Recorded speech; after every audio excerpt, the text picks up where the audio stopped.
Thank you for coming to the garden today. I mean, it's such a big deal to have you here. You live not too far, is that right? Or is it? I did live in Surbiton, and I used to come to Hampton Court a lot. So yeah, it was really nice. I came here early, had a breakfast, made Nice. sure I was nice and relaxed, nice and mindful to be here. And I was supposed to be here with Johnny Benjamin as well. Unfortunately, he wasn't too well, but I certainly wasn't going to miss the day today. Thank you. The garden looks fantastic. Took lots of photos, and it's lovely to be here as well. Thank you. I mean, the garden, as you know, I mean, Freddie, who designed the garden, who's roaming around somewhere, it very much came from his own experience of depression. We were very pleased as an organisation to get involved with that and to support the design. So the garden itself talks about that kind of bleak space, that dark time in depression, and describes the kind of recovery journey into a much more enlightened, positive position. And I think that inspired us to think about, what do we think we can do with this opportunity? So the team over at the Centre for Mental Health came up with the idea of starting conversations about mental health, and we know that there's lots of conversations about mental health going on, but we thought that this might be an opportunity to reach people that we don't usually get to.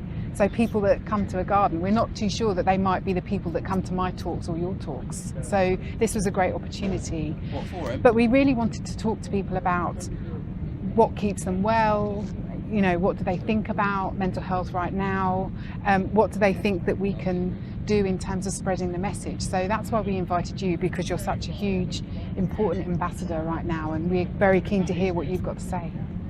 Yeah, I think having something like gardening, where you've got such a wide audience of people, is fantastic. And even I actually, growing up, gardening programs, I thought, just retired ladies watched them. Yes, and then I found myself being addicted to garden as well, and I try never to miss it. Oh, I know it reaches every level, and I do a lot myself. And actually, I'll talk about that in a minute, how actually I think that really helps me. We when we campaign, myself and Johnny, we do speak to a lot of people, and I think the biggest thing we find is that so many people are struggling. So the big thing is obviously being able to talk about it, and they're at different stages in their journey. And I think what the garden represents about going through that journey is that we all need to understand that somebody may have dealt with something for the first time, or may be dealing with something for the first time. And that can be a really, really harrowing, scary experience for that person. Or they may be further down the line in their journey, and they know that they have to manage their mental health. But the main message really that we try to get through is that whatever's going on, you have to be able to acknowledge it, and you have to be able to talk about it.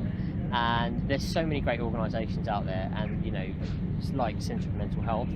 And so getting out to that wide audience is great. What helps me stay really mindful is I use my background as a fitness instructor to look at exercise and what it means to me. And when I started, it was all about how well I looked in the mirror, right? Yes. And I don't look as good as I did when I first started. Well, I'm sure you're all right. Still all right. No, trust me. But then it became much more spiritual, and it became much more about how it helps me in my day-to-day, the endorphins. So that's one of my pillars. The other, it's all about managing lifestyle, and we try to communicate to people that, look, if you're waiting for talking therapy, if you're waiting for actual help with your mental health, there's other things you can do in your lifestyle that can help you. So the diet, sleep, the exercise are key, and you should be looking at all those parts, and your relationship with people, making sure that wherever you can have an influence on your own mental health, you should do that, because it really, really helps. I started gardening when I bought my house a couple of years ago, and I didn't realise it, but there's something really special about waiting for something to flourish and cultivating. And I think that actually gives you a sense of purpose and looking forward to the future. And I think with mental health, that is such a big sort of message, that if you're able to just look past the now or the couple of months and look into the future and the purpose. And so plant these vegetables, and we have the veg patch. And actually, like, it gives me, I sound like the Blur song, it gives me an enormous sense of well-being. Oh, wow. It's like part life, isn't it? Yeah. It really, really does. And then we also got chickens. Oh yes, I've heard about the chickens. Yeah, and again, you're looking after something, you're doing something for something else or someone else, which I didn't know, but the return on how you feel about yourself, it's really calming. And so I now add that to the sleep and the diet and the exercise, and that's my mindful activity. I find it really hard to meditate or to actually switch off, just for the sake of doing it. And I think that's a really important point, I think, because when people think of mindfulness, they think sometimes it's about meditation, it's about sitting quietly and doing nothing. And I think mindfulness is much bigger than that, isn't it? It's about taking in kind of each breath. It's about thinking through the moment that you're in, thinking about the people that are around you. And I think gardening is something of that nature, really. And I know people very close to me who use gardening as a way of kind of recovering from a very serious grief experience of feeling very hopeless. And I think the point that you make around gardening offering that kind of insight into the future, that responsibility of the future, because you're cultivating, you're waiting for something to grow, is an incredibly important point. And I think I might think a bit more about that, because I hadn't quite put the two together, but it gives you a sense of what's possible. How do you approach your gardening? Well, I also do gardening, but I wouldn't say that I'm a gardener, because I've made some horrific mistakes with gardening. So for instance, we planted our bamboo trees into the ground, and so we planted them about 10 years ago, and 10 years on we have like a ridiculous bamboo garden, a jungle that just takes up 3/4 of the garden. And if one of my children went in, I wouldn't easily find them. So that's a bit of a mistake. But I like to grow herbs particularly. So we've got a lot of herbs in the garden. I've got a brilliant bay leaf tree. I've got some nice exotic kind of plants that add some colour to the garden, because it's quite green because of this bamboo jungle. We have to have some pockets of colour. But I think the most impressive thing that's happened in terms of my gardening experience is seeing my children relate to the garden, and seeing my children kind of enjoy planting, seeing things grow, really having quite a natural sense of, being able to pull out weeds, and very concerned about butterflies and bees. So, we have spaces in the garden which are cultivated to attract bees, which is, scary for kids because bees sting, but they really, they want bees in the garden, they want butterflies in the garden.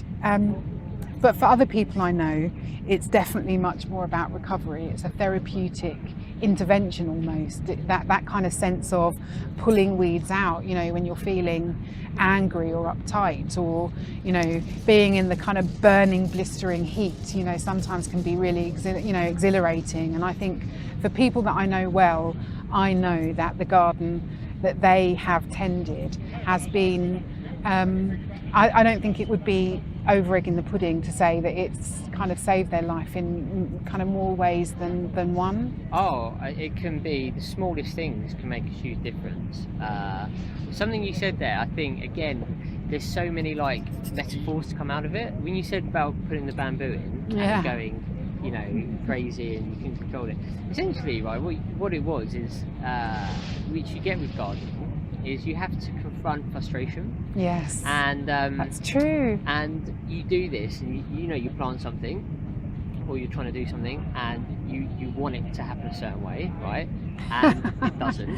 And actually, like, if you have trouble dealing with that in the real world, you can actually think about like what it means. And for me, it's a message, because I've thought about it before, and it's like some things just don't go the way you want, no matter what your will is. And you figure out that nature has a way, right? And you can reflect that back on yourself, and you can think about it. So you've got the mindful act of like putting the weed out, which is nice. And it's mindful because you're in it. And then you've got the bigger thing where it just, you can face things in the garden that actually, like, you might struggle outside. Like, you Oh, can sit for there and be sure. like, That's such a good "Bloody point. bamboo," you know, Yeah, yeah. and you're like, but I think it's good because No, to it's build true. resilience, you Yeah. need to like have moments of Mm. failure and frustration, and not always try to get rid of them. Sometimes it's good to like, you know, Face those it. things. Yeah, yeah, for And sure. and I think we've seen today that, you know, there have been some gardeners who have put these amazing gardens in, Yeah. and the designers and the architects and landscapers, and you can tell they're stressed and they're frustrated. Yeah. But in the end, when you come through the other side, it makes you more resilient. Yeah, And yeah. I think that's a great thing to come out of it as well. I don't know if you had that experience with your bamboo. No, I mean, I totally take your point, and I think the experience that we're having today is very much because the garden means such a great deal. I think it means such a great deal to everybody, and I think no wonder you're a great speaker, Neil, because I think you've done such a great job of just saying exactly why all of this is important, and why having conversations, why having, you know, opportunities to talk about mindfulness, to talk about recovery, to think about what will keep us all well is so incredibly important. Thank you. No, you're welcome. You're welcome. Anything that can make a difference. Yeah. Thank you.